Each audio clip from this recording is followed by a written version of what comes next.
The Lord be with you. And also with you. Let us pray. Gracious and loving God, we thank you for the ways that you gather us as your people, that you call us together in communion, in unity, to strengthen our call to mission and to strengthen our fellowship with one another. We thank you for these gatherings that have taken place this past summer, and we are grateful that we have the opportunity to share with our diocese some of the learnings, some of the challenges, some of the opportunities that lie ahead for us as we share in this work together. Bless our time, bless our reporting and our sharing. Help us to learn from one another's questions. Help us to continue to go deeper in our journey of discipleship as we seek to live a life that is shaped the way that Jesus' life is shaped. All this we ask in his name. Amen. Amen. The General Convention is the governing body of the Episcopal Church, and it meets every 3 years as a bicameral legislature that includes the House of Deputies and the House of Bishops, composed of deputies and bishops from each diocese. A General Convention acts through the adoption of resolutions, and a resolution becomes an act of convention only after both houses have adopted it in the same form and at the same General Convention. So you might say, well, I think it was at least 3 years ago when we elected bishops, and I mean, not the bishops, but the deputies and alternates, and that is true. But due to COVID, we did not meet in 2021, but instead in 2022. The Executive Council, of which Bishop Ann and Alice Freeman from our diocese are members, and it serves as the governing body between General Convention. The theme this year was the way of love. And what I'd like to do now, and if you would please raise your hands when I call your name so people can see you, I'm going to introduce to you the bishops, our bishops Ann and Sam, who were there and a part of everything that went on. And Kevin Matthews was the first clergy deputy from St. Mary's House in Greensboro, and he served on the Prayer Book, Liturgy, and Music Committee. Jamie Edwards, unfortunately, is not able to be with us today, but she served as a deputy and is from St. Clements, and her committee assignment was sexual harassment and safeguarding. Daniel Robayo was not able to be with us, but he was on the Social Justice and U.S. Policy Committee. Sarah Audrey Graves, therefore, moved up, so she became the third clergy deputy from St. Paul's, Winston-Salem, and her committee was Constitution and Canons. The alternate, the Reverend Sally French, then moved up to be a deputy, and she's from St. Philip's in Durham. Subsequently, yes, on the diocesan staff. Thank you, Mr. Secretary. And Jake, oh, there he is, good. The Reverend Jacob Pierce from St. Peter's in Charlotte was there as our first alternate. Linda Nye from Church of the Epiphany in Eden was also an alternate, but we only had one alternate from the clergy and one alternate from the laity who actually attended the convention this particular year.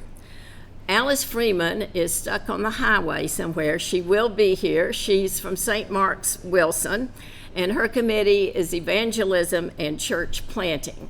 We also had Delois Ward, who I don't believe has come in quite yet, from Christ Church Raleigh, and she also served on the Sexual Harassment and Safeguarding Committee. Megan Carlson from St. Stephen's, Durham, was on the House of Deputies Resolution Review and was Assistant Secretary. And Brian Dugan was there as first alternate on the laity side from Holy Family and Chapel Hill.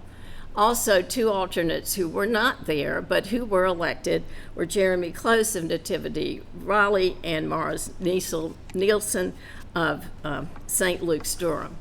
And why I thought that was important was I wanted you to know who these people were, who were representing you, and more importantly, that every single deputy was on a legislative committee, which is really unheard of, that a whole deputation would have that privilege, and even those who had not been to a general convention before, because many times a first-timer is not necessarily on a legislative committee because they try very hard geographically and all sorts of other things to ensure that the church itself as a whole is represented.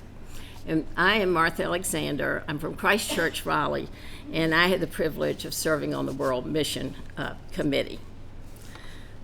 I want to say a thank you at this point to Christine and Summerlee. Christine was zooming in on our meetings, and Jenny Beaumont for helping us today, and Maria and her staff, including Aaron in particular, from the finance department at the Diocese office, and also Elizabeth and Patricia, who are assistants to Bishop Ann and Bishop Sam.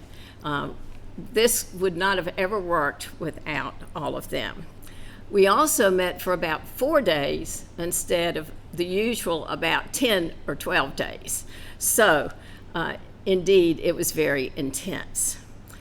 Since 1867, the Lambeth Conference, which is a gathering of the bishops of the Anglican Communion, has taken place usually once about every 10 years.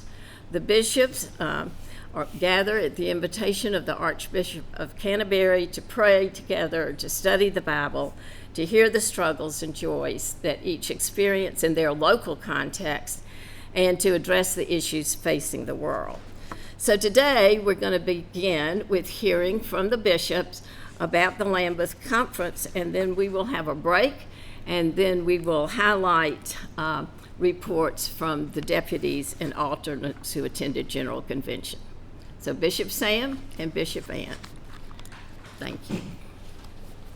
So Lambeth actually happened later in the summer than convention.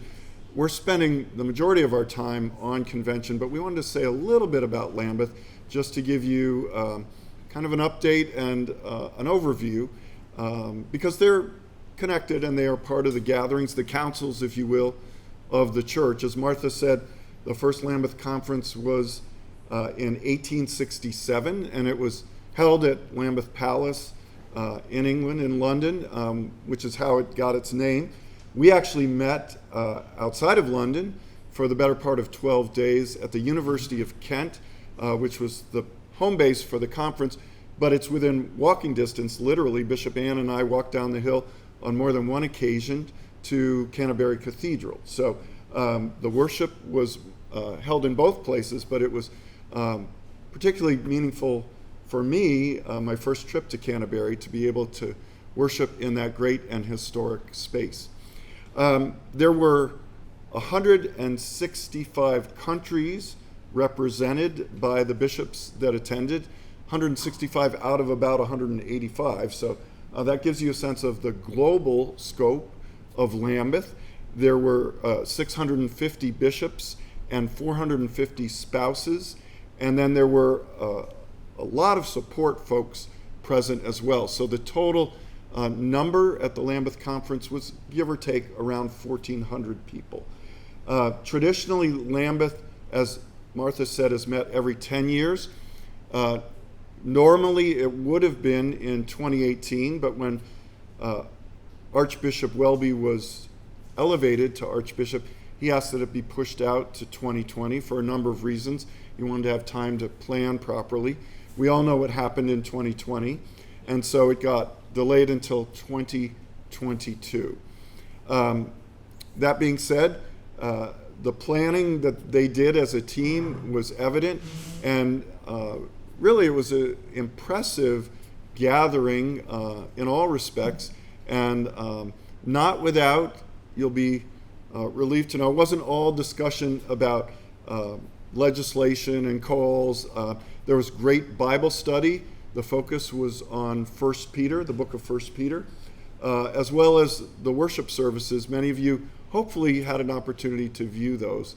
And the services were full of all the pageantry and ceremony that you would expect and hope for a liturgy in the Anglican Communion.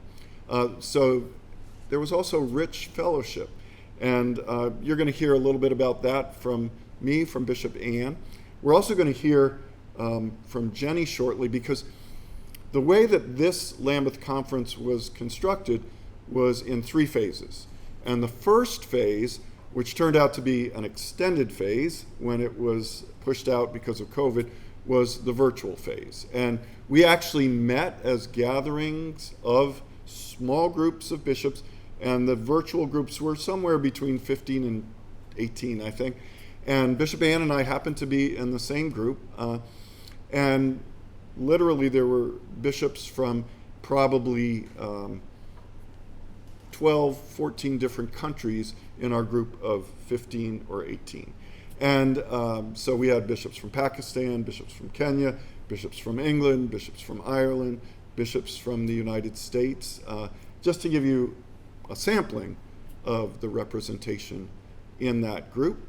And we largely focused on some of the themes of Lambeth in the lead up to. There was a fair amount of conversation around creation care. We did Bible study with 1 Peter. And we also, there was a second iteration or series, and True Confessions, I didn't get to all of these, that were about conflict. Well, as it turned out, probably should have attended the virtual series on conflict, because just as Lambeth began, as you probably all know, there was some controversy and even some conflict when the announcement of calls, and there were 10 that were to be discussed and then decided, and as it was originally announced, voted upon. And the calls ranged in theme, but they included a call to human dignity, which proved to be one of the more controversial calls. So I'm going to say more about that in a minute. But there are calls around creation care, around discipleship, around justice. And so I'm not going to give you the whole 10 calls today. We're just trying to give an overview. But you'll hear more about that in the follow-up. So phase 2, of course, was the in-person gathering, as we said, at University of Kent and at Canterbury. And normally Lambeth lasts, in past, it's been about 3 weeks. This one was about 2 weeks, 12 days actually. One distinction between Lambeth and General Convention: in General Convention, when they scaled back the time frame, they scaled back the workload. At Lambeth, when they scaled back the time frame, they tried to cram in everything that would have happened in 3 weeks into 12 days. So that was a bit of a challenge. There was not a lot of free time. That doesn't mean there wasn't time for fellowship and informal conversation, but it was pretty packed. Last but not least, what I want to say about the in-person gathering is COVID was a presence there. Some of us got it. I was one who tested positive on the, I think, 9th day, the day we were scheduled to go to Lambeth Palace in London, so I missed that. But every other day, and the presentations and even the small groups, we were able to participate in virtually, except the day at Lambeth Palace. They weren't set up for the live stream broadcast for that. So I was able to attend the plenaries and to participate in an online Zoom group of other bishops who had COVID for the small group conversations. I won't tell you what they called all of us who were in a dorm that was sequestered over at another part of campus when we contracted COVID, but use your biblical imagination and you can guess how we were labeled. In any case, I want to circle back to the call on human dignity, because as we were about to leave, literally about a week or less before Lambeth began, these calls were distributed, and the call to human dignity contained language that referenced a resolution that was passed in Lambeth in 1998, resolution 10.1, I think is, anyway, actually 1.10. And it does contain language about the traditional teaching of the church regarding marriage as being between a man and a woman, and it also called for punitive measures to branches of the communion that did not adhere to this teaching. It was controversial when it passed. It was painful 10 years later in 2008 when, as a result of that resolution still being on the books, there were sort of restrictive measures placed on the Episcopal Church and its participation in the wider life of the Anglican Communion, and specifically the Anglican Consultative Council and our representation there. So to have this reemerge just prior to Lambeth was a bit shocking. So we, as your bishops, Bishop Ann and I put out a statement. We engaged with our fellow bishops, not just Episcopal Church bishops, but bishops across the communion in other parts of the world who also have affirmed gay marriage and LGBTQ plus persons, their full participation as baptized members of our church. And there were some gatherings and meetings. When we got to Lambeth, there was a revision of the call that was issued, and the specific language that was included in the revised version of the call to human dignity included that there, rather than saying this is the norm and this is the practice and either you adhere to it or you're punished, the language said there are other parts of the communion that have engaged in historical research and theological reflection and have come to a different position around marriage, and specifically marriage equality for all. That language wasn't in the document, but that's implied. And that was recognized. And we experienced that, many of us in the Episcopal Church and Church of Wales and the Church of New Zealand and the Church of Canada, as creating a more honest statement of the reality of the communion and an invitation to be in conversation. So there were obviously some things that happened behind the scenes, conversations, I'm sure, some diplomacy that was not public. The Archbishop of Canterbury did speak to the fact that he had particularly met with the Archbishop of South Sudan about the change in the human dignity document. One of the more painful things while these conversations were going on before the day that we actually discussed the call, some members of the Global South churches chose, after the release of version 2 of the document, to absent themselves from participating in receiving communion at the worship services. And that was painful.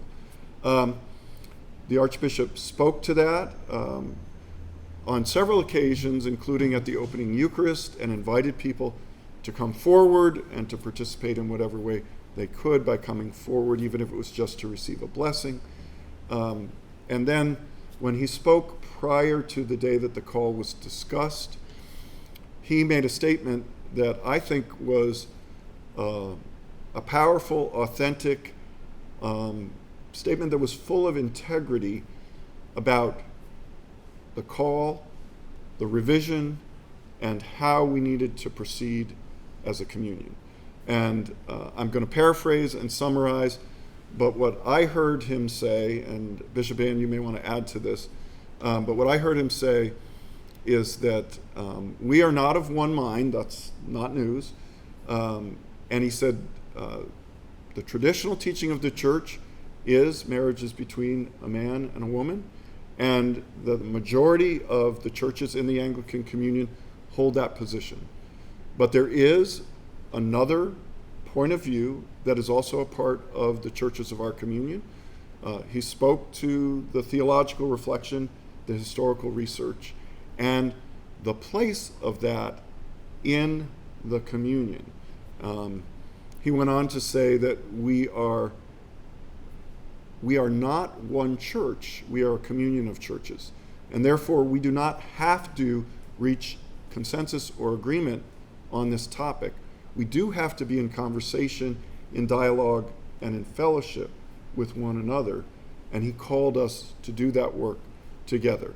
He went on to say that as Archbishop of Canterbury, he had neither the authority nor the desire or inclination to punish any member church of the communion that did not adhere to the traditional teaching and the majority view. That created space for conversation, for dialogue, for exchange, and for mutual understanding. The last point he made, which is also important in the overall frame of the Lambeth gathering, is that we all live out our faith in different contexts. And he wanted to not only honor the difference of our contexts, but he embodies that because he has spent time in every quarter of the communion in his time as Archbishop of Canterbury, and he has walked with and lived with the reality on the ground in all these contexts. And he invited us in our conversations to gain deeper appreciation for our local context. The last thing he said is, I can't send any of you back into your context and ask you to put forward a point of view on this issue that would alienate or exclude or be hurtful to people that you serve.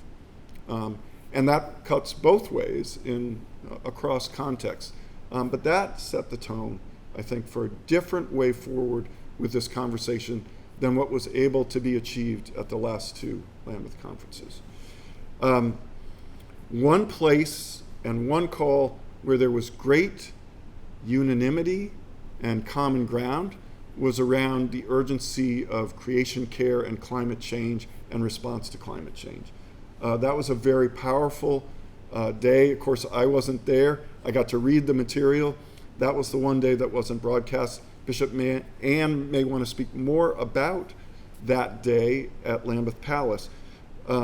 But one of the elements of the rollout for the creation care was the call to a communion forest. And I'm not going to give you all the details of that. That will be a part of our follow-up in phase 3 of Lambeth. But I do want to say that the inspiration for the communion forest came from a bishop from Kenya who was a part of Bishop Ann and my group in the pre-conference conversations virtually. And the inspiration is that when a person is confirmed in Kenya, a tree is planted in their honor. And you don't need me to tell you that in Africa, that's not an insignificant number when we're talking about the number of people that are confirmed. The actual invitation to the communion forest goes broader than that, allows for local adaptation and interpretation of how you want to celebrate confirmations, but it is all geared towards reducing our carbon footprint. And so that was a place where there was great commonality and unanimity.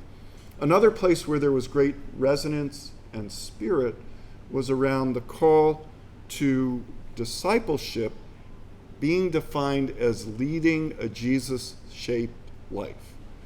I'm going to say that again because I was inspired by that language. Leading a Jesus-shaped life. I love that for two reasons.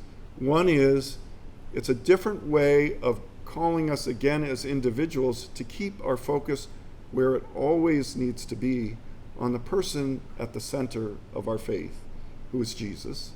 But I also love it because our own presiding bishop has talked more recently, as you know, about needing to become a church that looks more like Jesus.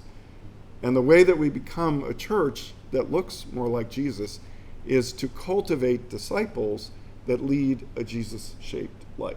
So there's a lot of work to be done to figure out what that means and what that looks like, but that was an inspiring touch point as part of the Lambeth calls and as part of our call to unity. So I'm going to turn it over to Jenny, because part of our effort here in the Diocese of North Carolina in the follow-up in phase 3, how do we live out some of the outcomes of Lambeth on the ground in our life together? Jenny is initiating work on a toolkit that can help you with resources as you begin to live into those opportunities. And then Bishop Ann will speak from her experience and also focus more on some of the relational dynamics at Lambeth Conference. Jen. Thank you, Bishop Sam, and good morning, everyone.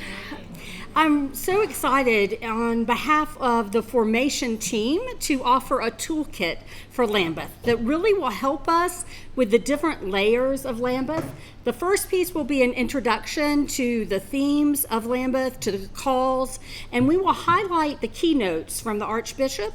There are 3 of those with reflection questions that people can use for their devotions of their own, or to actually use within your local context and within your churches. All of the resources for Lambeth are on their website, and what we are going to be doing is culling and actually collecting those in a way that makes it easier for you to use.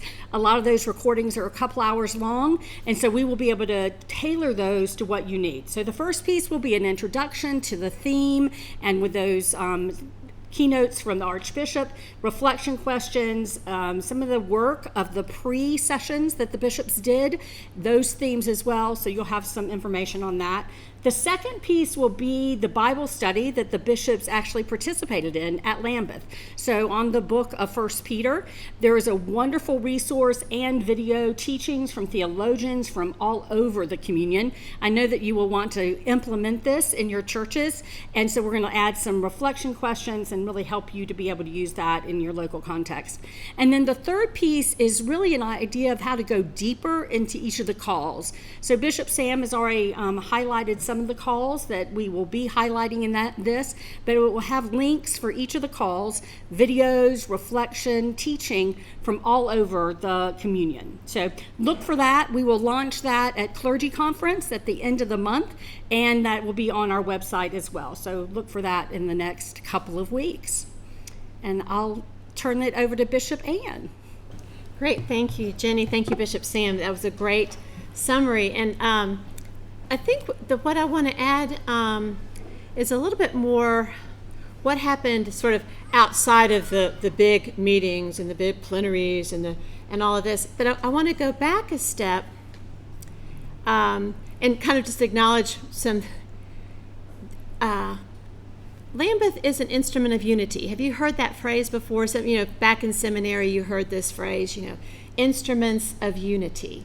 And the Lambeth Conference, so one of the instruments in the Anglican Communion, we're such a bizarre thing, right? We don't have a magisterium, although apparently there are some people that wish we do. I'm not in that group, but there are some that would like to see that, which would mean a system for being able to sort of impose teaching sort of down the chain of command. That's not how we work.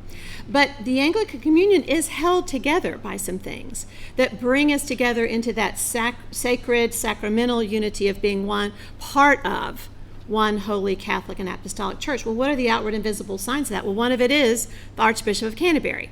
It's considered an instrument of union. And there's a lot of ways in which the Archbishop exercises his call to guard the faith and build up the church, and that happens. Another instrument of unity, as you probably know, are the various heads of the different 42 provinces. In fact, we one of the things we got to witness was the creation of a new province as a part of Egypt. Beautiful ceremony at Canterbury. Those primates, we call them primates, when they gather, that is an outward and visible sign of a unity that we're trying to build and strengthen and understand as something that is a blessing. One of the instruments of unity is the Anglican Consultative Council. We can say more about later. And then finally, the Lambeth Conference itself. Well, I think that's the big question, right? Was it? Did it? Could it? Was it an instrument of unity? Especially when the press is going to usually take a slant that loves to, and I can understand this, tell you what's not working, what's falling apart, what's bad, who's behaving badly. And so the statements that came out of something that's shorthand called the Global South, which is actually a very inaccurate statement, but for churches who, provinces of the church who strongly object to the, not just matters of sexuality, but it includes that, provinces such as Uganda, Rwanda, and Nigeria. Those archbishops chose not to attend. And while I think there were bishops from those provinces present, they were present at a special kind of invitation from the archbishop. So they absented themselves. In addition, there were archbishops present at Lambeth who were organizing protests along the way. So that's what got the coverage, right? So did Lambeth build up, or did Lambeth just expose everything that's broken and horrible? I think what gets lost, or what should be kept in mind, first and foremost, the instrument of unity is that all were welcome. All were welcome. The out lesbian, gay bishops were welcomed, were invited. That cannot be underestimated. The impact of the archbishop saying, and previously, Jean Robinson was not invited. Catherine Jefferts Shorey had to keep her mitre off. I mean, there's been signs of exclusion in past Lambeth. The fact, now that our House of Bishops had to do some serious wrangling about going and attending Lambeth, because then the Archbishop, I do think, okay, let's remember, Anne, that this is recorded. It's interesting that the bishop would take this very courageous step, and also the right step, of inviting duly elected and consecrated bishops of the entire communion, and then right around that said, oh, but you can't bring your spouse. See, this can't be recorded. Oh, yeah, it can. She is filming that. That was hurtful. I want you to think a moment about if your spouse is insulted or excluded or demeaned when we take a baptismal promise to respect the dignity of every human being. So we had to have really hard conversations about dignity. But as Bishop Mary Claypool Glass said, if you think you're going to be on the menu, you want to be at the table. So our gay, listen, if you think you're going to be served up, you kind of want to be there to defend yourself. I cannot tell you how powerful it was to have gay, lesbian bishops from all over the communion, not just the U.S., from Canada, from Brazil, from other parts of the communion. There was an amazing generosity of spirit on the behalf of our gay, lesbian bishops and their spouses who came and found, let's remember, Jesus was always very good at kind of following the rules and kind of also subverting the rules. Right? So the spouses of our gay and lesbian bishops definitely found ways to participate, even though they were in some ways very definitely excluded. I won't go into all the details there. But so what I'm saying is, was it messy? Absolutely. It was messy. Was it imperfect? Absolutely. Was it also a sign of God's inbreaking kingdom? Absolutely. And you saw that in all the small Bible studies. So I was in the Bible study with a bishop-elect from Namibia, a newly elected bishop from Ghana, a bishop from Melbourne, a bishop from England, and then why can't I say Mary's last name? Mary Glasspool. Mary Glasspool's and I don't know who thought that was a smart idea to put the two of us in the same Bible study. Kind of felt sorry for the men. I'm like, oh, okay, Mary, you and I are going to have to kind of watch it. We had an incredible Bible study. And if you want to see, this is one of our Anglican phrases, bonds of affection. That's kind of one of those things we talk. Oh my goodness, the affection. And I don't think our group was unique in this. Now, there was a bishop, I won't name the diocese, who came in like this. And it was unbelievable. He made Eeyore look like a happy camper. He was just so unhappy. And we're like, oh gosh. So yes, did some of these things, large and small, start out with a feeling of tension? Absolutely. But I cannot tell you how hearts were strangely warmed and eyes were opened. And it happened in all kinds of ways because we told our stories out of our contexts. Right? It sounds like a trope, but it is so true. And I think the Archbishop captured that over and over again. Yes, Jesus Christ, yesterday, today, and always. Yes, there are unchangeable, immutable things that are probably outside of the comprehension of us very changeable, mutable human beings. And we just lived into that tension. So the other thing is, and I won't get the numbers right, so what in 1998 there were like 16 women bishops? Maybe not even that many. And then in 2008, there were maybe 20-something bishops. In 2022, there were 95 women bishops. It was really, really humbling and moving. And to me, most impressively was, not most impressively, but an example of that would be Bishop Elizabeth from South Sudan, who I really think was 6'7". She was a really tall woman, and her presence, along with Bishop, there was 2 women from Kenya, 3 women from South Africa. The power of the African women bishops and their presence, and they were in plenaries, they were in leadership roles, was something that just opened eyes and warmed hearts. And so what I was saying in all this, in all the messiness, whose family is not messy? Whose family is not messy? And yet whose family at least occasionally doesn't have the moments where you almost, it's not in spite of the mess, but within the mess that you love each other. You just like, here I am. And so you just watch this happening at meals, you watch this happening as people took walks, because we walked a lot back and forth across the campus.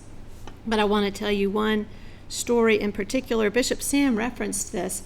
It came as a shock. Well, there were a lot of things that kind of got us off on a bumpy start, but the idea that bishops would absent themselves from choose not to receive was painful.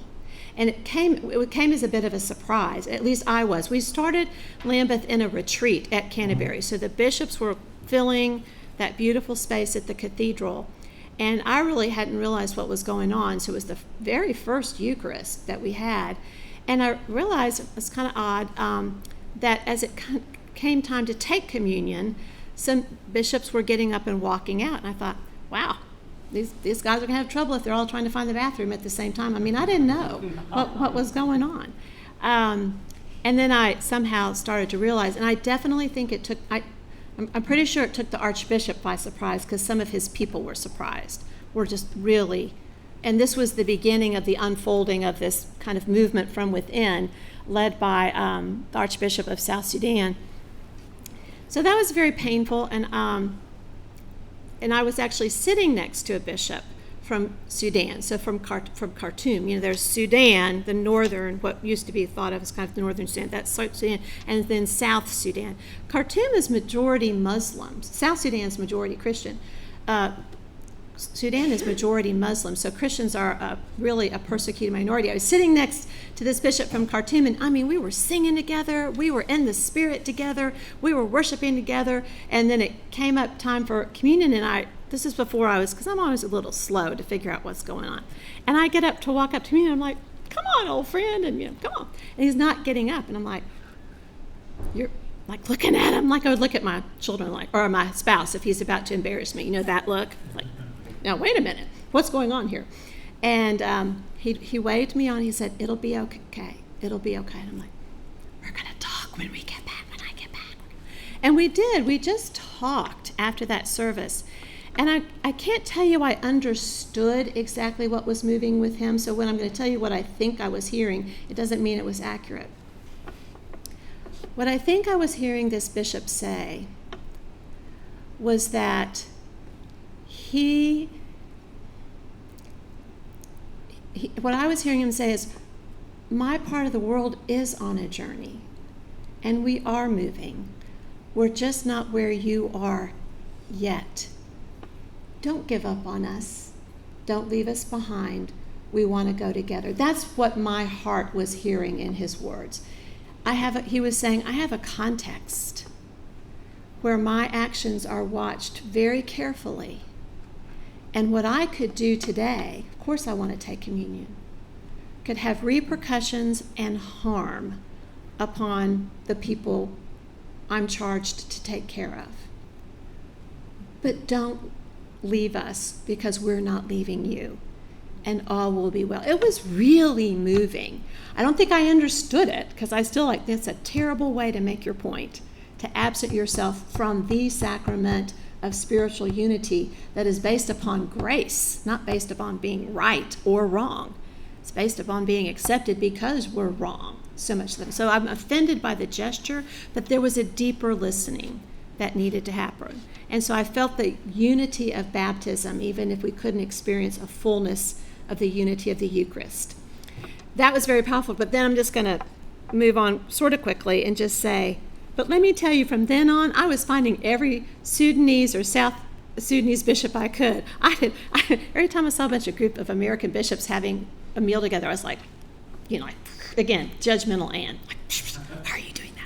Well, you don't come across the pond and talk to Americans. And I would just plop down. And the thing that was so fantastic was how much, especially bishops from the diocese and provinces that are experiencing profound climate crisis. Let's just drop the word climate change. Climate crisis. Their countries are in crisis due to what's happening with the climate. That's what people came to talk about. So my husband and I went to a workshop on reforestation.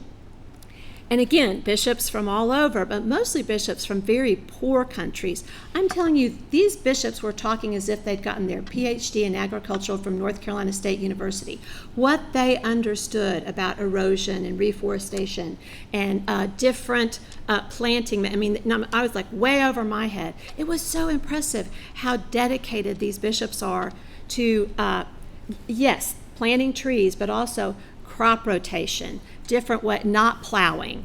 It was just amazing, the level of education, intensity, focus, strategizing.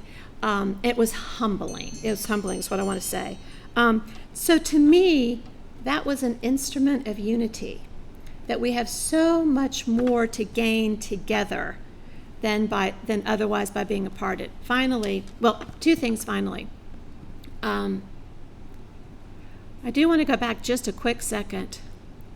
There is a case that was made many times, and I understand it, that the U.S. Church or the Episcopal Church, because again, I'm saying the U.S. Church, because most of Province 9, the countries that are in the Episcopal Church, but not in the United States, are not on board with marriage equality. In our own province, we have a significant group of dioceses in the United States and beyond who are part of something called communion partners. They are the reverse of what we are at Lambeth, if you understand what I'm saying. They are a minority that holds to what the majority position is in the rest of the communion. How's that for a certain irony, right? But the argument is put forth that when the U.S. or Canada or New Zealand or Brazil takes this deeper understanding of the scandalous nature of the incarnation and the human dignity of all God's children. I would say that's traditional as you can. I would say incarnational theology that leads us to believe in the full inclusion of LGBTQ people is the deepest tradition there is. It just scandalizes people, but that's for another day. Okay, that's another day. But the argument is put forth that position puts Christians at risk in Lahore, Pakistan. That puts Christians at risk in Khartoum, Sudan, right? That our positions are comfortable for us to take, but it actually, because of it, when you're in a Muslim majority country, that's used to persecute. Okay, we got to listen to that. We have to listen to that. But we have to keep listening to the fact that there are LGBTQ people in those countries who are losing their lives now. So it's not an easy argument to say who has the moral high ground on context or what is or isn't dangerous, what is or isn't faithful. But finally, the point is, the Archbishop kept saying, come to the table. In one way or another, the instrument of unity of Lambeth and of the Archbishop, and of all the ways this will be played out in the Anglican Consultative Council and other primate meetings, keep coming to the table. You know, that whole punishment back in 1998, you can't be a voting member of the committee. Like, everybody's like, oh, wow, we're heartbroken about that. You know, like, okay. But we were at the table. We were still at those tables. They couldn't vote, but keep coming to the table, keep coming to the table. So finally, a moment that really struck me toward the end, I think it was the Archbishop's last keynote address, was when he called out, not called out like bad, called to the bishops who weren't present, especially the bishops of Nigeria, Rwanda, and Uganda. And he said, my brothers, you are missed. My brothers, we wish you were at this table, but understand you are with us in our hearts and our prayers. It was a very powerful moment that even when physically absent, by the power of the Holy Spirit, the grace of God, and the deepest teachings of our sacramental theology, if we're present in Jesus, we are present to one another. And that was really important. As someone who's had experiences of having someone not physically present, but palpably present at an important occasion, that where loss and absence can also be a presence. It was very powerful. It was very powerful. And so do I think Lambeth succeeded as an instrument of unity? I actually do. It actually kind of really raised my spirits up for what's possible, what we're called to do, participating in phase 3. And we're not saying much about it this morning and not sure where we'll take it.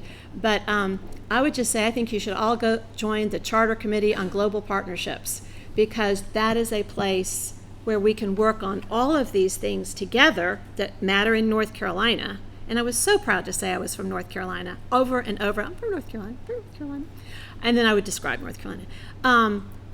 Everything we're doing here is, in that quantum physics way, connected to what's happening everywhere else in the world. And the more that we can strengthen those ties, your ties of St. Andrew's Haw River, your ties of Holy, the more we strengthen those ties, the more we're strengthening those bonds of affection, and then truly, truly stretching ourselves in ways that will be uncomfortable, but I think ways that will continue to be very faithful. And this diocese has the capacity to do that, and to do that really, really well. So that's my remarks.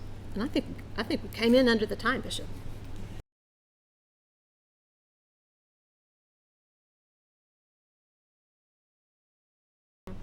Yeah, well, I certainly had those conversations. I'm sure you did too. That was a part of the dialogue and the understanding, and that's and I missed out on some of that when I got sick, because once you shift from your assigned group, which did have bishops from throughout the communion, quite frankly, most of the folks on the Zoom group in the COVID ward were from Canada, England, and the United States.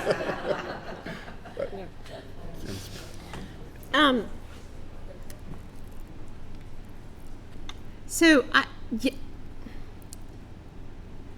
what my takeaway is, find the thing that's growing in somebody, where they're growing is, and be on the side of the growing more than the side of the wronging.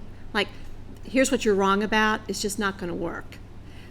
And so what I felt like is that where we go to where people are growing, that pushes some momentum to stay on that part that hurts a little bit, but stay curious. And I guess that's what I saw happening, is that bishops were curious about the experiences that were so different from their own.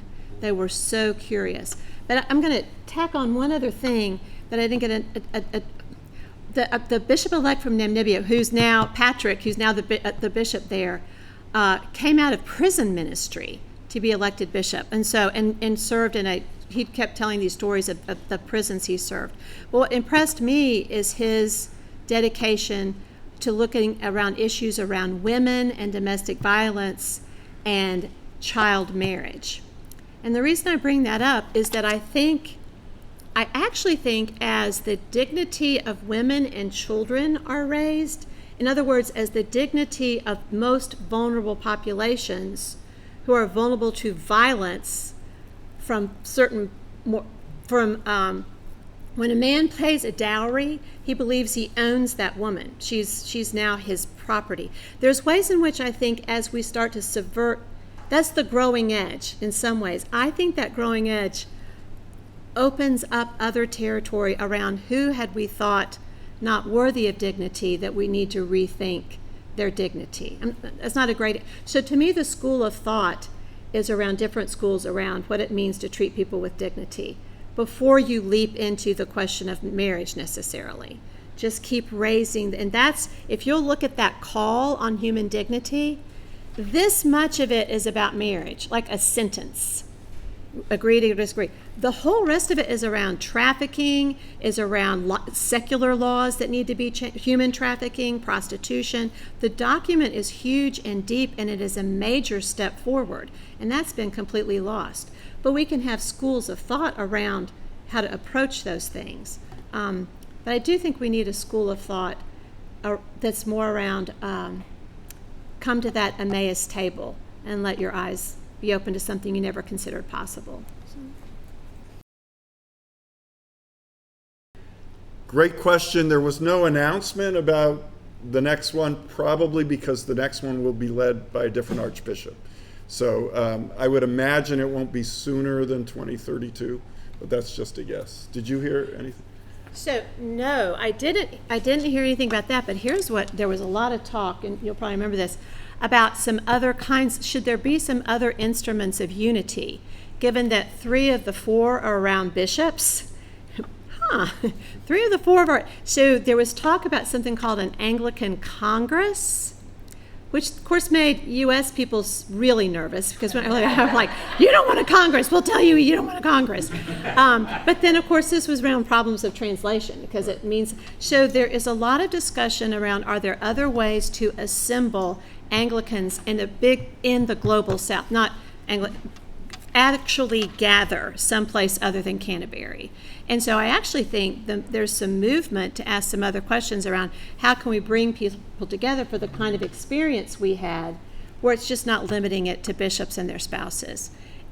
I don't know, it'd be fun to find out more about it. I think there's some huge politics behind that too. Who will convene it? Who will control it? Who will set the agenda? What other votes could be taken that then there's a hubbub about? So you'll find those in the call. So I'm a little more worried about what's going to happen in the next 2 to 4 to 6 years around that stuff, and then what that would say about Lambeth. Yeah. And just a footnote on voting before we go to Rebecca, because I forgot to say that when the calls were introduced, the idea is they would each be voted upon.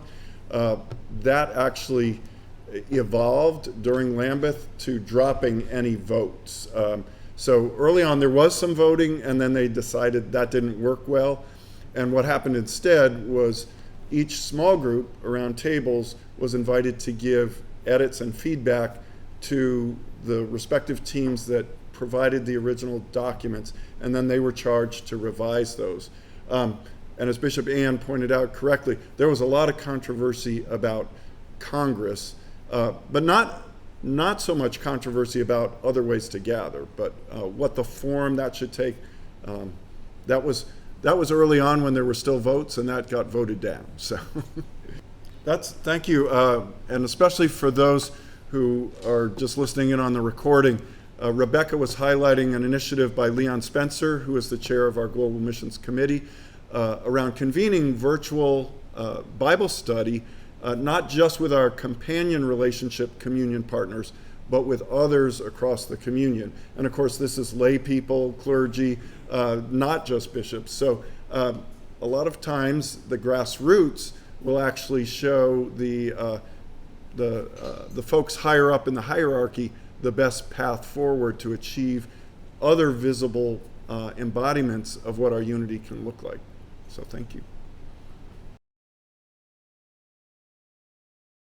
Authority of the Lambeth Conference? Yes. Okay. So I'll take a stab and then you have at it. And it's a great question, and it's one that has come up in previous conferences as well.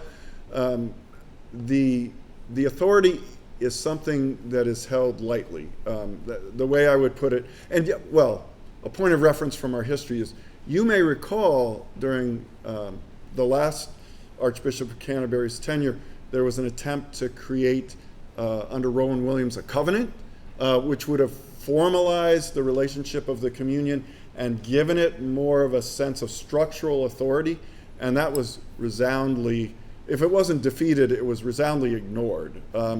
And I think there's a reason for that.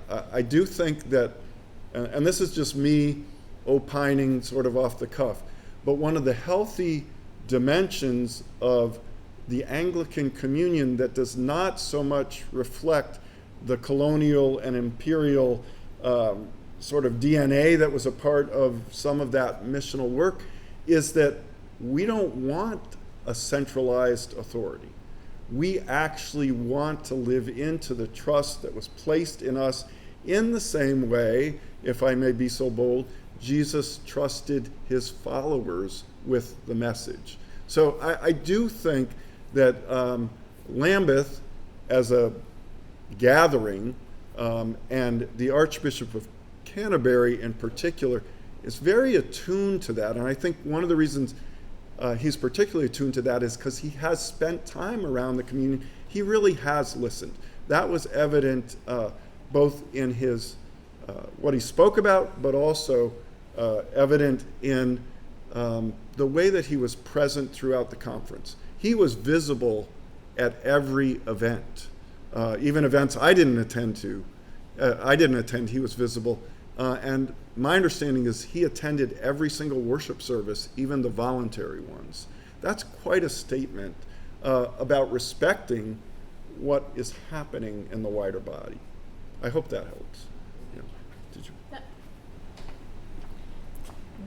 The only thing I would add to that is as you think about Lambeth in a larger context, it would be worthwhile, and maybe we'll put this in the toolkit, to think about what's called the Lambeth Quadrilateral. Our authority is Scripture, creeds, sacrament, and the episcopae, the bishops, which even, I like the word episcopae better than that. Our system of oversight, which is not identical to hierarchy, right? So that the authority is and then the other thing is we had a lot in the Lambeth calls about the marks of mission, the 5 marks of mission, which I have to say, I don't think this diocese has paid a lot of attention to, though Leon has. I think if you're involved with the global missions, you hear about 5. So I don't know about that being authority, but they're sort of markers. They mark out the signs of faithfulness.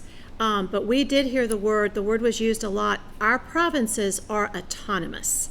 In the strictly governance system, our provinces are autonomous and mutually interdependent by baptism, right? Because the one part of the body can never say, I have no need of you. So that's the authority of Scripture, to say no part of the body can say, I have no need of you. So I think we keep going back to sort of those core pieces of authority as Anglicans versus governance being punitive, and that will not be our path.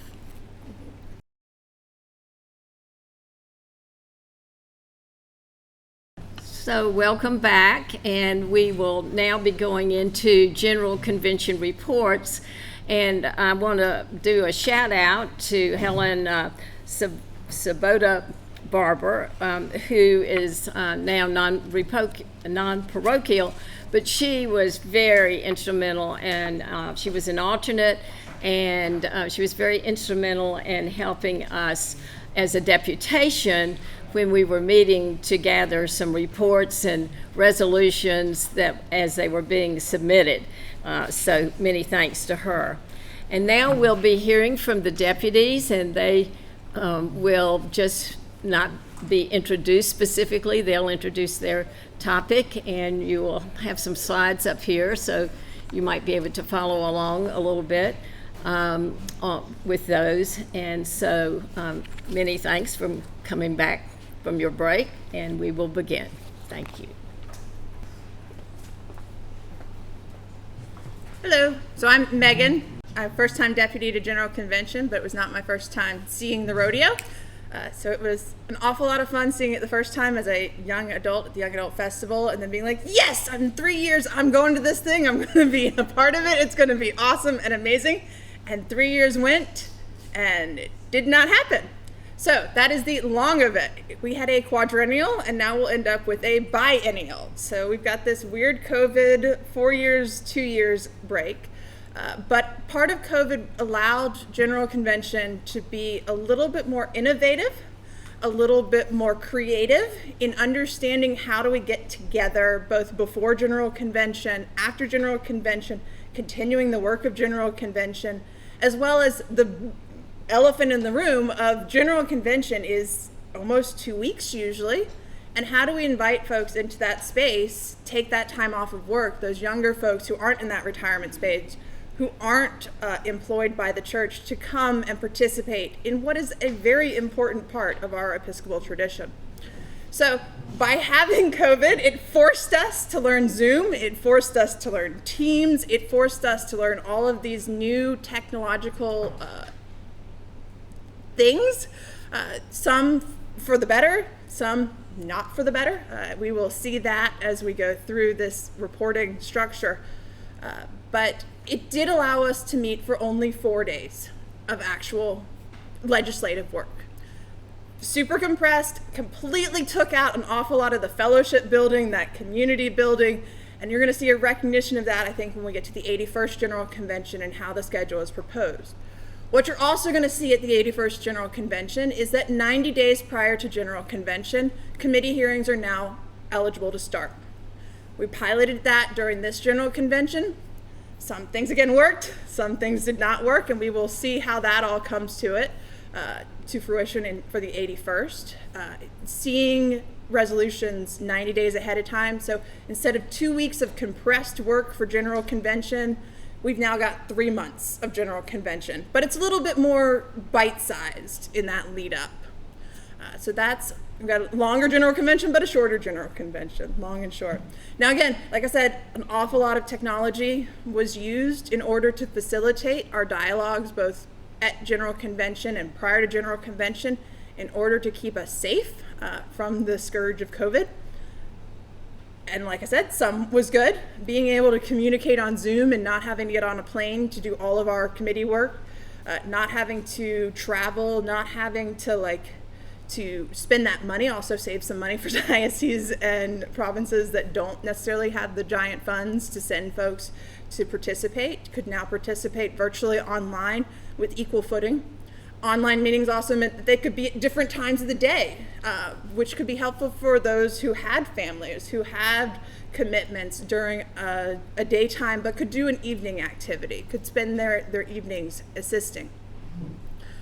But we also know that we did this pilot in a very intense pandemic response, very rushed, not well thought out. So during the next biennium, you're going to see there's going to be a lot of work done on what technology really did work, what technology doesn't work, as well as what technology have we inherited as part of General Convention that really does need to be updated for the new technology that we're going to be using.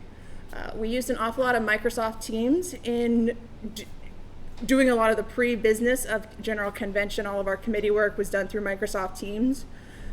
I'll tell you, probably about 45% of folks were not happy with Microsoft Teams. So we'll see if that continues. But I think you'll also see some of that start to trickle down to the diocesan level of doing those technology reviews. What technology works, what technology doesn't work. And really people speaking up saying, this is one that works for me. I know how to use my iPad. I know how to use my cell phone, or I know how to use my computer, versus I don't want to learn, or I'm checking out. You're talking about something new. I'm checking out, which is where we were sort of before the pandemic. of I'm checking out. But now I think we've got more folks engaging in that dialogue, assessing. And we've got a bunch of legacy systems that do need to be updated, do need to be reviewed, and need to be more accessible for our entire community, whether that's easier ways of doing translations or easier ways of ensuring that our blind and our hard of hearing folks can also participate. So I look forward to more of this iteration and advancement of the technological scope of General Convention. Thank you. Good morning. Jacob Pierce. I'm the rector at St. Peter's in Charlotte, and this was actually my first General Convention. I was, I think, like third clergy alternate. And about a week before convention, Martha called to say, hey, can you be in Baltimore next week? I checked my calendar and was able to go, and I'm so glad I did. Let's see. I have a few things. So the first one I want to talk about was D080, which is about Navajo land, which is an area mission. It's currently treated like a diocese, except in the calling of their bishop. And so there was a resolution to allow Navajo land to nominate and elect their own bishop, and that was adopted and directed to the Standing Commission on Structure and Governance to find the mechanisms and needed changes in the Constitution and canons to allow Navajo land to elect their own bishop. I'm not an expert on this. I'll let Megan or others correct me if I'm wrong, but I believe the reason Navajo land does not currently elect their own bishop is because we don't allow for overlapping jurisdiction within our church. And so hopefully there will be changes to the Constitution and canons which will allow this to take place in the future. The second one was D096, which was about creating a staff position for LGBTQ and women's ministry at 815. This position actually existed for women's ministry at 815 prior to the Great Recession, but it was eliminated due to budget cuts. And so this resolution would have restored this position and also expanded its mandate to include the support of transgender and non-binary persons and their families. It also would have collected and disseminated data related to LGBTQIA and women's leadership in the church. As if you've ever taken a deep dive in the clergy, church pension group's compensation report, you'll see that women in the church still are paid less than men in a lot of places. And so the other thing that this role would have included was developing anti-sexism training for the church. This was actually referred to the next General Convention. However, the position was included in the adopted budget, and so it will be up to the presiding bishop to hire this position, and it seems very likely, which is great news. Texas reunification, just making sure, seems I've gone in opposite order. Texas reunification was D050. The Diocese of Fort Worth underwent a schism in 2008 when Bishop Jack Eicher attempted to remove the diocese from the Episcopal Church, both in response to the election of Catherine Jefferts Schori as presiding bishop, though conflict had been simmering since the election of Gene Robinson in 2003. The remaining parishes and worshiping communities that wished to stay in the Episcopal Church, they lost their name in part of that process and became known as the Episcopal Church in North Texas. Those congregations were about 14 and about 4,000 persons. In February of last year, the Texas Supreme Court sided with those who left the Episcopal Church and gave them the names, the property, the assets of those remaining congregations. And so the reunification of the Diocese of Texas and the Episcopal Church in North Texas was approved by their conventions in June, and General Convention had to allow that to take place.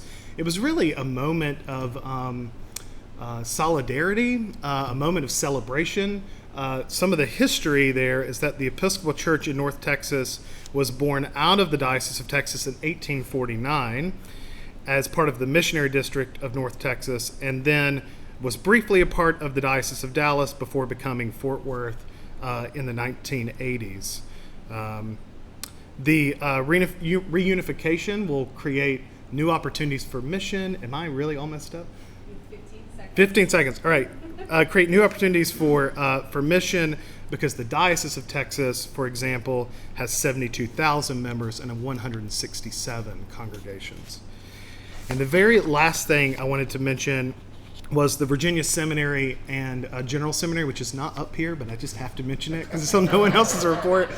As you know, General Seminary is the only seminary of the Episcopal Church that has a formal relationship with General Convention.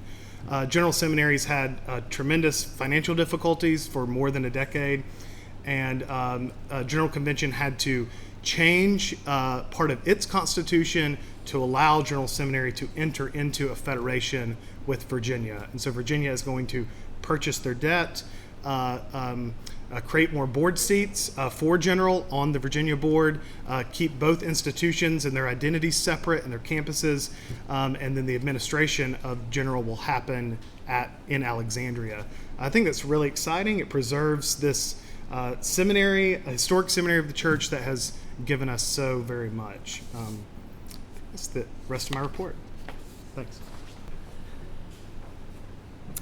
Hello. I'm Alice Freeman, St. Mark's Episcopal Church, Wilson. The 80th General Convention, despite all the complications presented to the church, many new opportunities, especially around inclusiveness and leadership. Nowhere was that more evident than the election of a new president and vice president of the House of Deputies. The House of Deputies elected 2 officers, a president and a vice president, to lead the House for the next 8 years. 8 because, well, we were short 1 year. This year, for the first time, 2 women were elected to serve as both president and vice president. But the precedent didn't stop there. One was Latina and the other indigenous. Julia Ayala Harris of the Diocese of Oklahoma is the first Latina woman to be elected president of the House of Deputies. The next day, the Reverend Rachel Tabor Hamilton of Shakan First Nation was elected vice president. The vice president is elected after the president has been chosen because, according to canons, the 2 officers cannot be of the same order. That is, if a clergy person is elected to the presidency, then the vice president must come from the lay order, and vice versa. The Reverend Tabor Hamilton from the Diocese of Olympia in the state of Washington, in her first comments, has said she believes, quote, continued development of our lay ministers in the church will be a significant aspect of what she calls our adaptive future. We certainly do know a bit about adaptive future with COVID. In proclaiming a new day, President Harris spoke in her address to the convention, inviting and encouraging space for young and old alike. She said, and I quote, "New skins for new wine." And in that day's gospel reading, the followers of John questioned Jesus about the way his followers practice their faith. And Jesus said, "One does not put new wine into old wineskins. Likewise, the skins will burst, and the wine is spilled, and the skins are destroyed. But the new wine is put into fresh wineskins, and so both are preserved," thus reflecting the hope for participation of younger people in the church, but not discarding the older. But these 2 women were not the only notables elected at convention. We were most proud that from the Diocese of North Carolina, Dr. Martha Alexander was elected to the General Board of Examining Chaplains. Lay leaders, y'all taking up my 5 minutes now. Martha. The Reverend Dr. Rhonda Lee was elected to the General Board of Examining Chaplains, clergy members. The Reverend Gregory Jacobs, parishioner at St. Titus in Durham, was elected to the Court of Review, clergy members.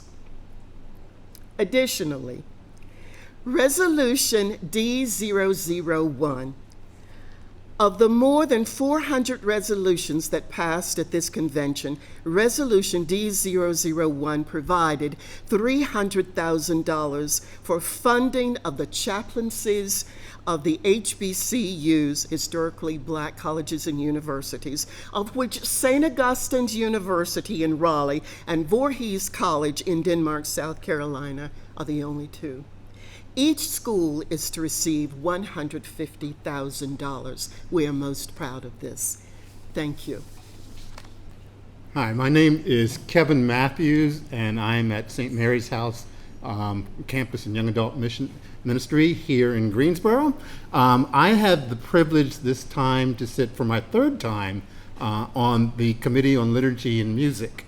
It's a prayer book, Liturgy and Music, and the prayer book is important. We had something about 1/4 of the resolutions that came to General Convention came to our committee. Now, the good news in all of that is that 18 of them were about the same thing, which I will talk about in just a minute. There's no way I can get through everything that we did about prayer book and liturgy and music in 5 minutes, so let me give you the quick one-sentence version of the 3 items on the list. General Convention realized that the common prayer is in fact common because we as a General Convention determine what it is, not that it's in a book. And I will say a little bit about that more in a minute. But our common life of worship life is determined by us, not by the technology. What started out as forward technology is now being outstripped by some new technology. Second, those of you who have a copy of 2018 Lesser Feasts and Fasts, it's almost what will finally be our Lesser Feasts and Fasts book. Beyond all the other ones, beyond the Great Cloud of Witness, beyond Holy Women, Holy Men, it will end up being Lesser Feasts and Fasts 2022. And besides that book, there are 3 editions that were actually passed back in 2018, and there's one subtraction that's being made as well. And if I have time, I'll talk about that. And third, those 18 resolutions were about putting Barbara Harris on the calendar, the first woman bishop in the Episcopal Church. Technically, we can't do that canonically in one meeting. There's a process that has to go through, and one of them is that it has to go through 2 conventions. What we could, however, do was to put the date of her consecration on the calendar, because that's an event, not a person, being added to the list. So we did, in fact, do that, and we set in motion the pieces for putting her on the calendar. So that's the quick summary, and I probably only have 2 minutes to do the rest of it.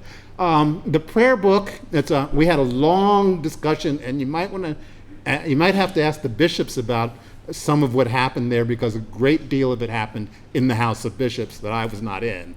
There was a resolution put forth in 2018 that the Standing Committee on Liturgy and Music create a process for a comprehensive revision of the prayer book.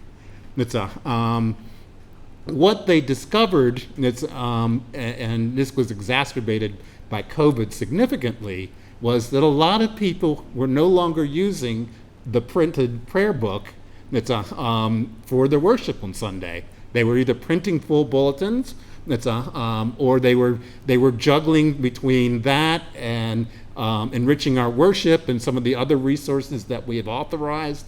I know at St. Mary's House, we ended up putting together a book that allowed us to use resources from both of those. And so the discussion started to happen about, is the prayer book, is a book the best way for us to keep and hold on to what is our common liturgical life?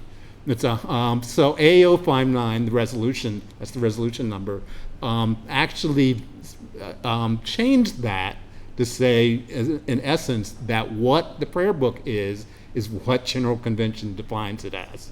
And what they didn't change was the process, which is to say that nothing gets changed in the prayer book without two General Conventions passing it. That has remained the same. What this will allow us to do, though, is to make changes to the prayer book that don't require the complete reprinting of a book, which also was seen as something that might not happen in a lot of churches, frankly, the buying of that book. We started by saying the 79 Book of Common Prayer is our starting place, and it is intact. And then making the possibility for things to be added to that. So, for instance, the marriage rights for all people, while it could not be brought up at this convention. Because these changes actually have to go through next convention before they're final anyway. That would be one possibility of something that we would add. We might not reprint a prayer book, but it will be in our resources online. And we had established in 2018 a website anyway called Episcopal Common Prayer, which is our repository for all the things that the church has said are a part of our liturgical life. So we will continue the practice that we've had of comprehensive looking at things through two General Conventions. But we may do them in smaller pieces from here on out. And as long as church publishing wants to print prayer books, they will continue to do so. And I don't think that's going to go away for a long time for anybody who's concerned about where the 79 Book of Common Prayer is going to be. I think it's going to be here for a while. But in fact, we learned that they're the ones who make those decisions anyway, not us. So I'm going to stop there, and I know there are going to be questions probably during the lunch break because that was way too short, but I have 5 minutes. So. Okay, I'm going to use the Jacob Pierce method and go backwards too. So budget. It was a hugely complicated revision of constitutions and canons to change our budget process, and I don't need to spend any time on it because here's all you need to know. It's better. I'm on the finance committee of the Episcopal Church. There was a task force that worked on this for years and years. Basically, it's more streamlined, it'll be more accessible, it'll be more transparent how the budget is put together. We'll have earlier input. Trust me on this, it's a net gain. Happy to talk about it, just didn't want to take up the time this morning on that. Are y'all okay with that? All right, good. Yes, you are. All right. Then I want to go back to Megan's point about some things. A lot of things at convention were put on something called the consent calendar. That was the only way that we were going to get through convention and get the absolute necessary things done, which meant we had to put a whole lot of things. What did we do? Over 400, close to 500 resolutions. You couldn't consider all those on the floor of each house. So some things I'm going to talk about were passed on the consent calendar, and it's, let's see, I'm just going to tell you when it comes to Israel-Palestine. Oh, wow. Now everything I had up on my thing just disappeared. When it comes to Israel-Palestine, that is one of the hardest issues for our church to have a conversation about. I can't speak to how it goes in the House of Deputies, but it rarely goes well in the House of Bishops for all kinds of reasons. But I do want to point out that we did pass on the consent calendar our consistent message is that the Episcopal Church supports the right of Israel to exist, and to govern itself, and to have integrity and to have safety. And the second clause is always that the Episcopal Church urge all of our elected officials to urge Israel to respect, support, and defend the rights of Palestinians. That seems so simple to say those two things, and I think, as you all know, that remains extremely complicated. So we passed CO 3.9, reaffirming our call to act without ever undermining the right of Israel to exist, to act on behalf of defending the rights of Palestinians, both in Israel, the Palestinians who live in the West Bank and Gaza, but also the Arab Israeli citizens who are by descent also Palestinian.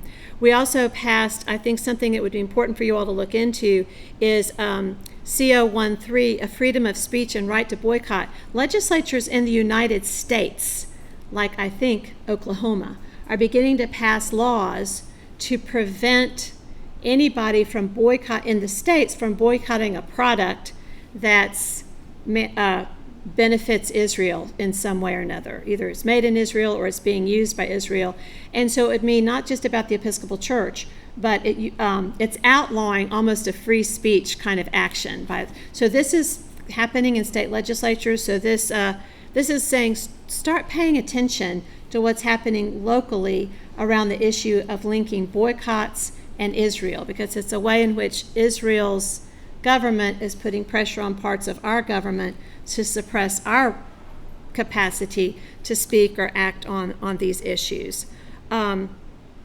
There was a resolution on confronting Christian Zionism. I'm not going to spend a lot of time on that, but I do think for future, studying Christian Zionism is a great Christian formation. It's complicated. It's a very complicated issue. It's very theological, biblical, and it has incredible implications for us. So that's in terms of our world to talk, what is it? What does Christian Zionism also have to do with other kinds of nationalism? It sounds political, but it's got its deeply theological roots, and it's something we need to be aware of. So that was a resolution doing that. I want to get very quickly, I'm timing myself, 43 seconds, that can't be possible. Let me just say that on the consent calendar was DO 83, the sanctity of life and reproductive rights. If you haven't started hearing about that, I think you're going to, because there's going to be members of our congregations who understandably and with respect will find that resolution troubling, because it does not mention anything about the sanctity of life, because our position is there's the sanctity of life from conception, and difficult decisions about pregnancy and reproductive health belong with a woman and her physician. We put those things together artfully, carefully, and prayerfully. This resolution does not do it. We passed it. It was on consent. I think that's going to come back to be problematic for us, because it's not the best example of us taking the best of what we have to say about life into that conversation. So if you have folks that are upset about that, sit down, talk to them. Finally, I'll just take another second and say that there was also a resolution passed affirming, let me get to this real quickly, affirming access to gender-affirming care in all forms, social, medical, any other forms at all ages, as part of our baptismal covenant to respect the dignity of every human being. This is related to the issues where medical care is being denied to families who are helping maybe perhaps a child under the age of 18 navigate their own difficult journey around how they understand themselves in the world. So you'll be very familiar with this, what's happening in the state of Texas. So basically this resolution, nonetheless, questions around children and gender identity are complicated, and you should be ready that that's going to raise some serious questions and conversations in your local congregations. So you'll want to be aware of D066 to make sure you understand what's actually in the resolution. And these are all very easy to find. If you have any questions, we can let you know how to look it up online, and there's a great place where you can look these things up. So I think that's all I'm going to say about any of that in my 5 minutes. And that's all very complicated, but 5 minutes. I'm Dolores Ward, Christ Church, Raleigh. I was assigned to the Legislative Committee, excuse me, on sexual harassment, exploitation, and safeguarding. That committee had 7 resolutions directed to them. I'm going to refer to 2 of them. The first one was A062, narrowing the gender gap in our diocese. The gaps that were identified were the gaps of pay and leadership representation. Those were the 2 most concerning. Each diocese is now asked to submit a plan for narrowing the gaps in these 2 areas in their diocese. The dioceses are asked to appoint a committee and report back for General Convention 81.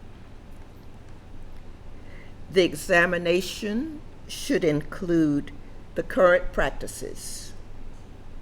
It should include the current composition of diocesan bodies, pay scales for both clergy and lay, demographics of parish leaderships, including search committees. With a clear understanding of the current practices, the foundation should be laid for writing a policy that addresses reducing these practices. It is believed that persons on the diocesan bodies now dealing with equity issues would make a huge contribution to drawing up this plan for reducing these 2 issues. The second area is church safety training, which was resolution A064. Developing policies for church safety for the protection of children, youth, began in 2003, so it's not new, it's been around for a while. It was updated in 2015, and in 2018, the General Convention directed that training for the protection of youth, young adults, protections of vulnerable adults be updated. That this issue continues to be a concern in 2022 indicates the current practice are deeply entrenched. Therefore, the National Church is committing support to work even harder on this issue. The diocese will get support from the church, that's the Episcopal Church, in developing their plans. Support from the National Church will be available in the forms of finances. Money has been set aside for this in the budget. The Office of Communication, the Office of Formation. The increased support from the National Church is to aid dioceses in identifying issues that are blocking movement to correct policies that are negatively impacting the youth, young adults, and vulnerable adults. This plan is to be submitted for General Convention 81. Thank you. So I am going to speak on a couple of areas that relate to social justice issues. I served on committee number 9, which was racial justice. In the lead up to convention, you may recall that I was asked by our presiding bishop, Bishop Curry, and the president of the House of Deputies, Gay Jennings, to serve as a co-convener for a group that was originally called the Working Group on Truth and Reconciliation. We actually changed the name early on in that work, which began a year ago in September, to Truth Telling, Reckoning, and Healing. So that was the working group's title, and we were charged with giving a report to the presiding officers by March 1st that would result in actions that were taken at this most recent General Convention. Most of those, but not all of those resolutions that came out of that committee's report were channeled through Committee Number 9, Racial Justice. I'm going to only highlight 3 of those, and that's not because there wasn't a lot more work, as is true of all of the committees, and there were other resolutions that came to Committee Number 9 that did not come from the working group. But in the interest of time, I'm going to focus on, the first one is A125, which was a resolution extending and furthering beloved community. And you don't have to read the fine print, I'm going to summarize it for you. But in essence, it was the establishment of an ongoing body in the life of the Episcopal Church that will prioritize and attend to the intention of this church to build out the work of becoming beloved community. And the name of that body, according to the resolution which was passed, is the Episcopal Coalition for Racial Equity and Justice. Just a couple of things you should know about this coalition. Anyone can be a member once it's established, and it will be funded from proceeds of the endowment monies of the Episcopal Church.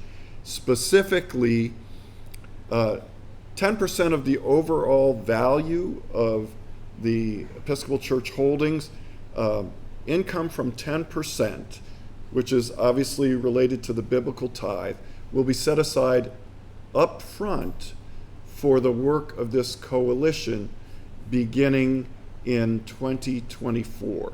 Between now and then, $200,000 was appropriated in the budget for the next biennium to begin this work.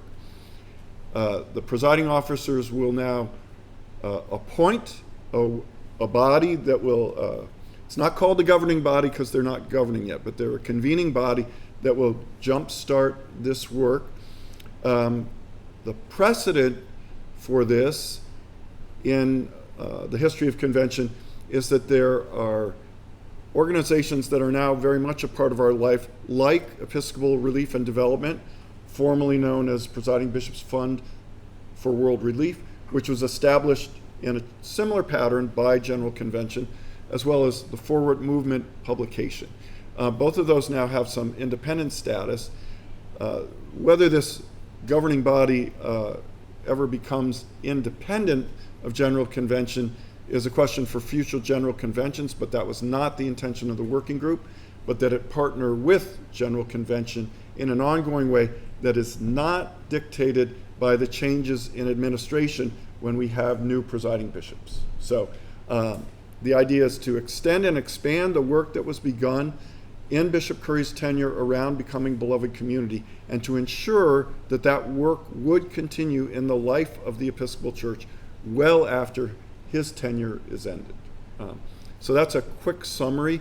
There was all of these resolutions you'll hear about from me did not go on the consent calendar. They were discussed in both houses, which is important. We wanted the discussion. That one was passed unanimously by the House of Bishops, and I believe nearly unanimously by the House of Deputies, but not unanimously. A127 is around telling the truth about Episcopal Church's history with indigenous boarding schools. This is incredibly important work. We spent a lot of time in our working group hearing stories of the impact on families and individuals who had family members, children at those boarding schools. Many of those voices were heard on the floor of the House of Deputies and the floor of the House of Bishops. $2.5 million was appropriated, according to the resolution, to do this work over time. I believe that the budget discussion adjusted that amount somewhat, but there's a deep, you need to know there's a deep commitment to doing this work, to hearing these stories, and to addressing the impact. So that was important and powerful and moving part of the conversation and the dialogue that was held around A127, and that passed unanimously in both houses. There were other items related to our indigenous peoples that I wanted to touch on, even though they were not a part of my committee's work.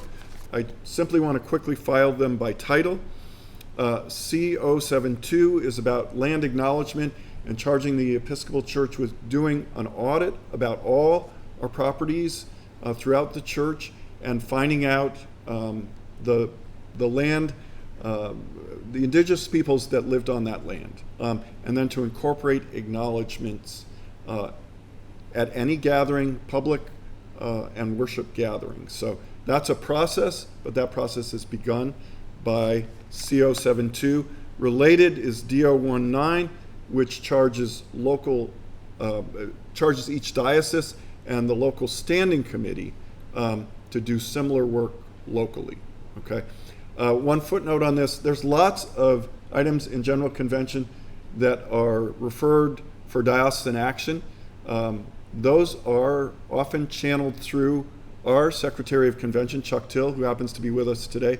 So he takes a major role in helping us sift and sort, and then guiding and directing the responses that we make. In addition, there was also a resolution that was passed around the high rates of missing Indigenous women and girls and women and girls of color. And I believe that resolution is D082, but I could not get it to come up on the virtual binder, but that was related to this work. Last but not least, am I way over time already? Sorry.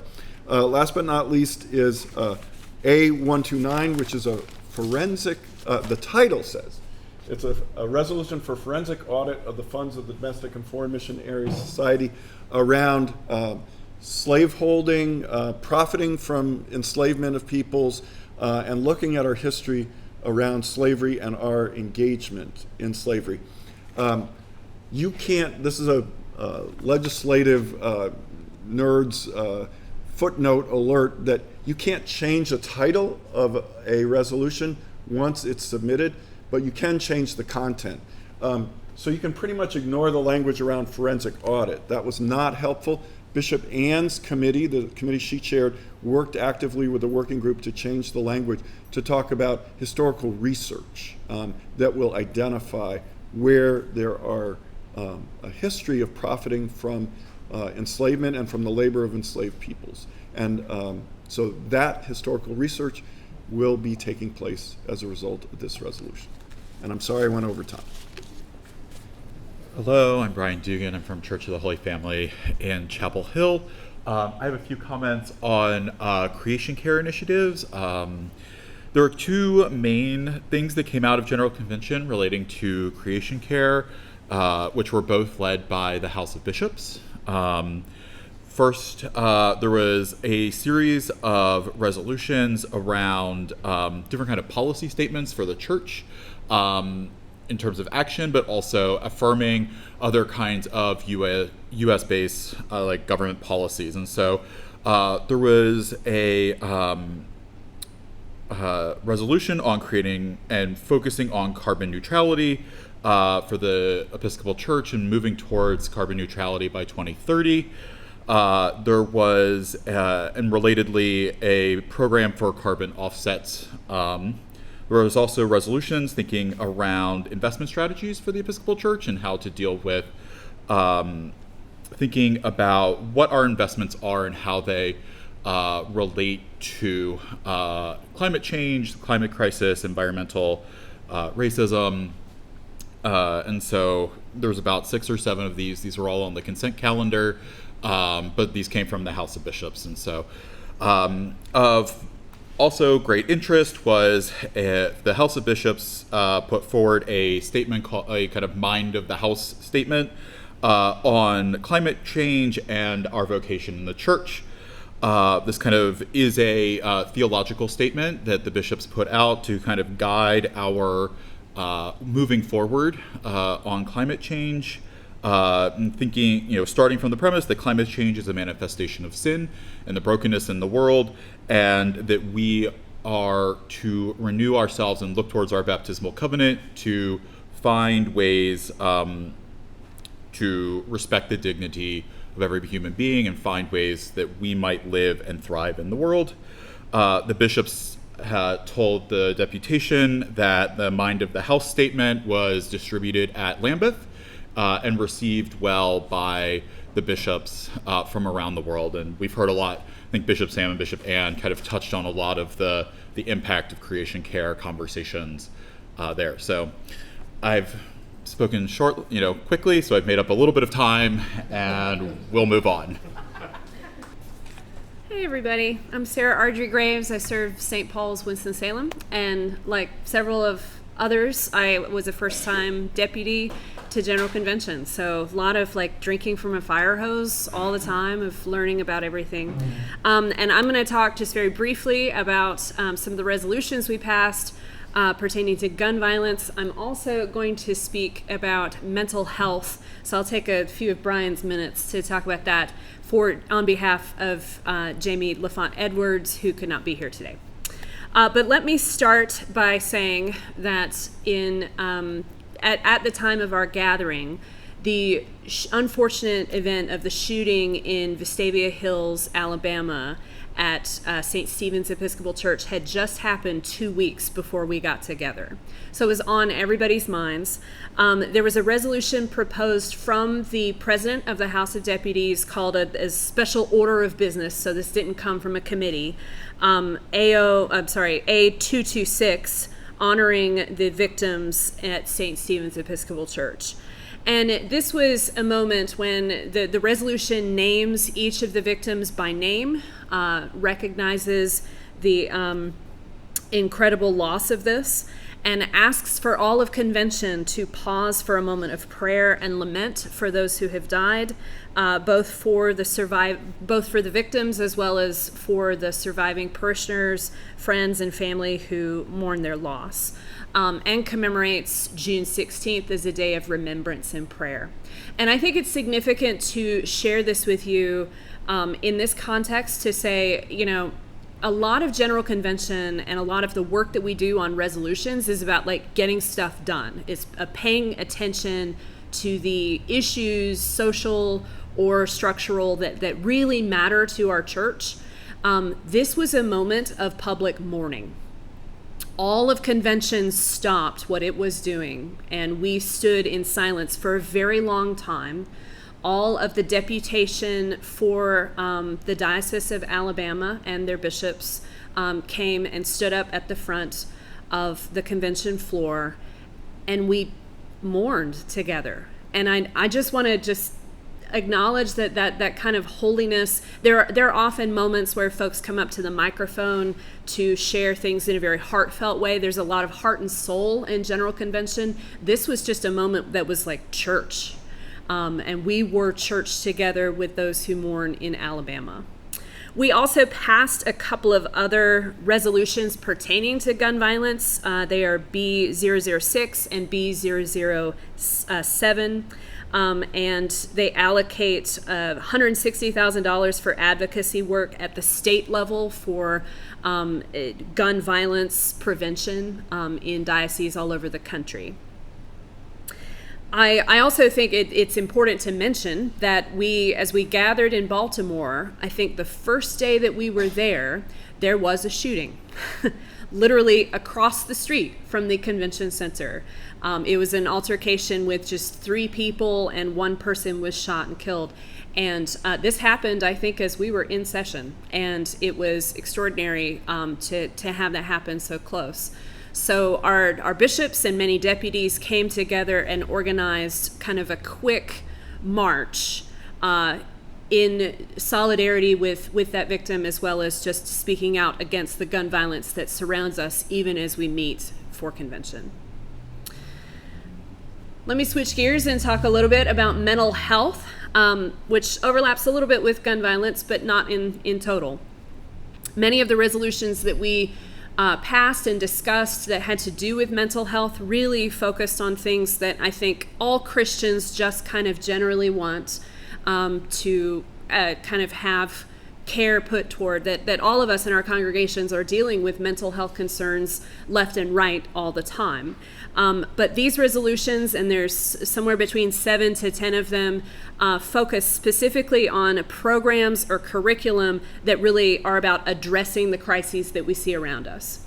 It's important to note that a lot of these are about substance abuse recovery and addiction and suicide prevention. And those are very important issues in the area of mental health.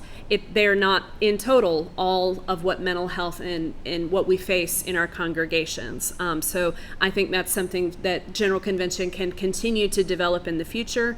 And when we discussed all of this, probably the moment where we had the most testimony at the microphone about mental health was about A110, which is about expanding the task force on mental illness. And this was where a lot of people kind of came to the microphone and shared how mental illness has affected their lives directly, their congregations directly, their families directly, and how important it was to address this at a task force level. However, the work of that task force was not as developed as other task forces in the General Convention umbrella.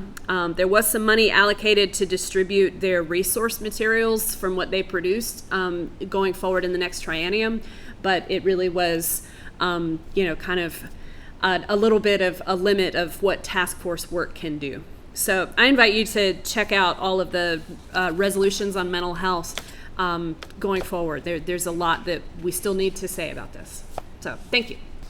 So I'm Martha Alexander from Christ Church in Charlotte, and I had the opportunity to serve on the Legislative Committee on World Mission, and there were several items that were passed during this General Convention that I wanted to be sure that you knew about them. Put them in sort of 3 categories, and one of them is adopting. And we had it's too long to read, be too long to look at on a slide, but I hope that you will, and we'll give you some information in just a little bit about where you can find some of these things. But these are the following guiding principles as a foundation for mission itself. And one of the things that this particular resolution has asked the diocese to do, as you heard, sometimes resolutions do ask the diocese and seminaries and other institutions to do something specific, and it's to appoint at least one person to serve as a global mission advocate.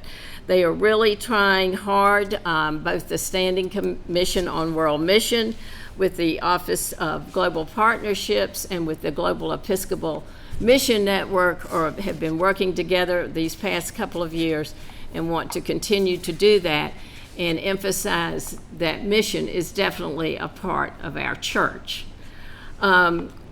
This resolution, the next one, is dealing with past colonialism, and as you would probably note, there are probably several that are going to form a committee and give a report back to the convention about acknowledging and grieving, as this one started out, the participation of the Episcopal Church and its various entities and institutions in colonialism, and not just in North America, but Latin America, Africa, Oceania, and Asia. Another resolution that was adopted has to do with theological education and ensuring that mission is part of the curriculum, both within the church here, the Episcopal Church, as well as other seminaries and institutions throughout the world, to collaborate in ensuring that there are mission components to all of the theological education in one form or another. The Global Episcopal Mission Network, which is known as GEM, and I know there's some members of GEM in here, and also our diocese. Thank you very much to our bishops for ensuring that. They are really encouraging people to support that network. It stands on its own. It is an Episcopal entity, but it is not like part of any governing body or executive council or so forth. And there was a suggestion that money be given to Jim over the next year to help support them. Also, we do commendations as such and commending different groups. And one of the specific groups is the Episcopal Migration Ministries, and thanking them. As some of you probably are aware, they deal with refugees, and particularly during this particular last few years, things have been so difficult for everyone. Also, there was a resolution applauding our missionaries, and it's the 20th anniversary of those who might be familiar with the Young Adult Service Corps. And the last resolution I'll mention is honoring Florence Lee Tim Oy, and she was consecrated, not consecrated, ordained. All of a sudden, I was thinking that's not quite right. But she was on January the 25th in 2024. We'll commemorate the 80th anniversary, as she was the first woman priest in the Anglican Communion itself. So there was lots that went on in all of these areas, and many, many more. Thank you. Hi everyone, I'm Sally French. I am formerly of St. Philip's in Durham, and now a member of the bishop's staff. I serve as one of the canons for regional ministry. And I was for many months, years even, the official first alternate in the clergy order until the week before, when I moved up. I'd always been planning to be there, and I was part of the cohort that we send. But when Daniel Robayo had to step away, I moved into fourth deputy status and was able to be present for not just in Baltimore and in a supporting role and stepping in occasionally, but I was able to serve as a full deputy. What that means, though, is that I didn't have a committee assignment, and so I was able to kind of gather my impressions and experiences as a first-time participant, and also to do a little bit of kind of stuff in the background to be helpful and supportive for that. I'm also aware right now that I have about 4 minutes remaining, and I am the last thing standing between you and questions and lunch.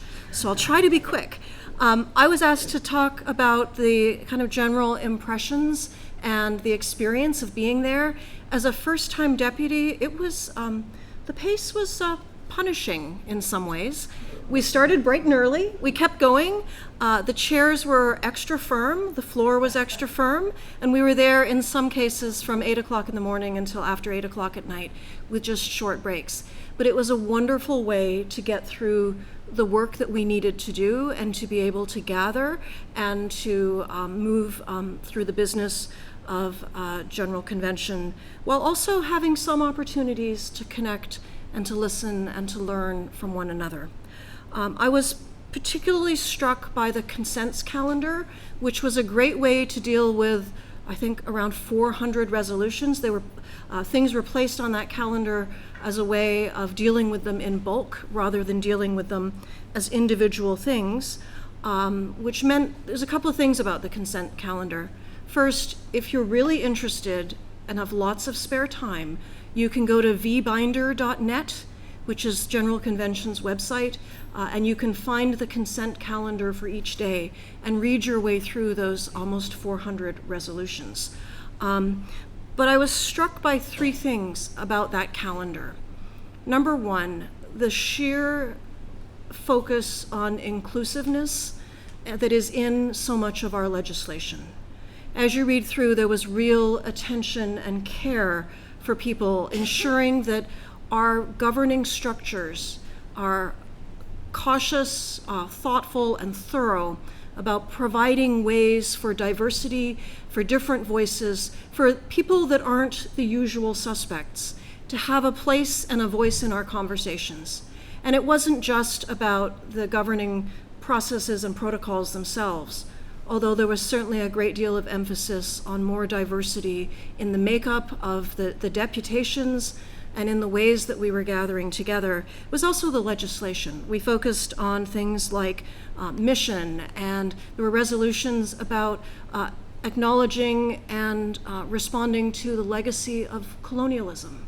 There was a lot of work on equity for people of different races, of different genders, of different sexual orientations. We discussed mental health in various ways. We discussed ways to build a more diverse and inclusive church, really becoming beloved community and focusing on the way of love.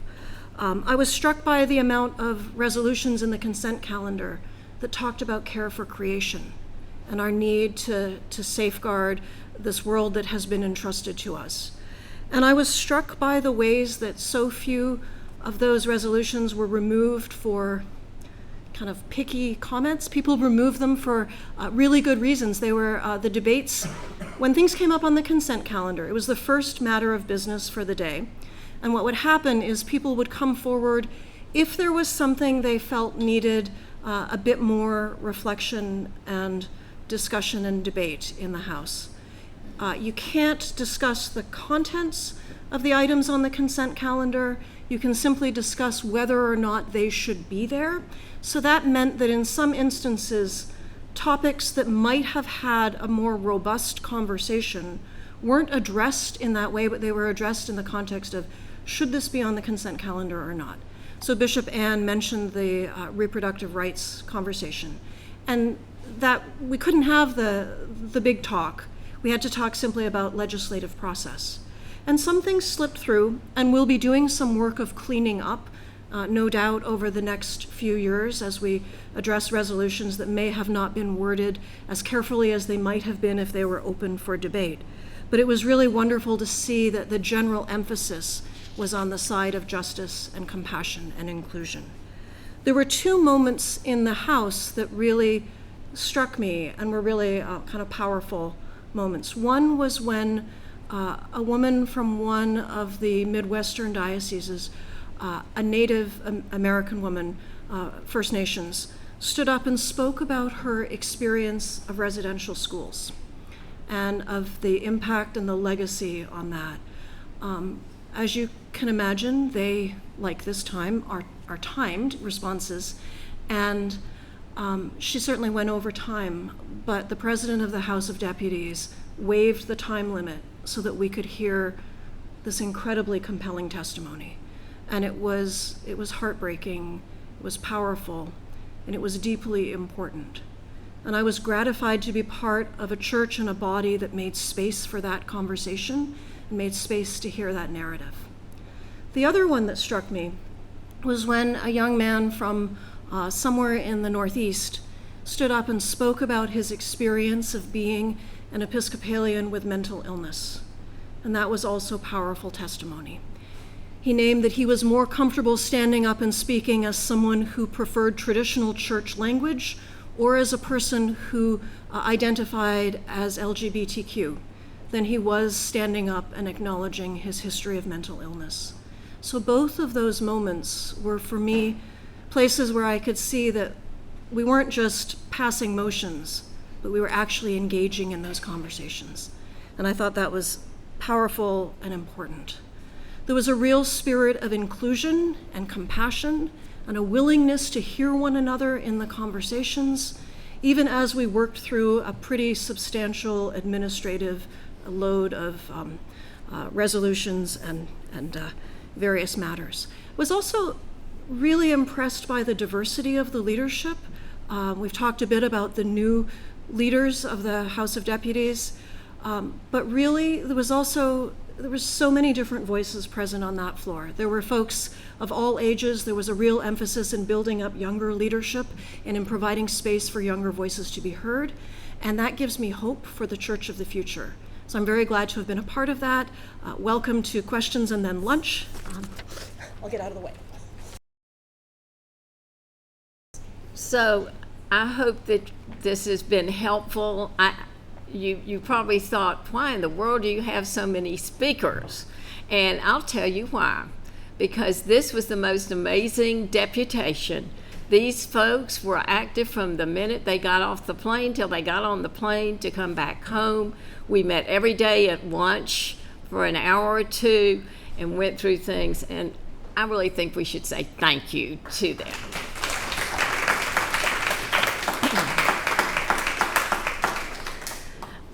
We have time for just a couple of questions.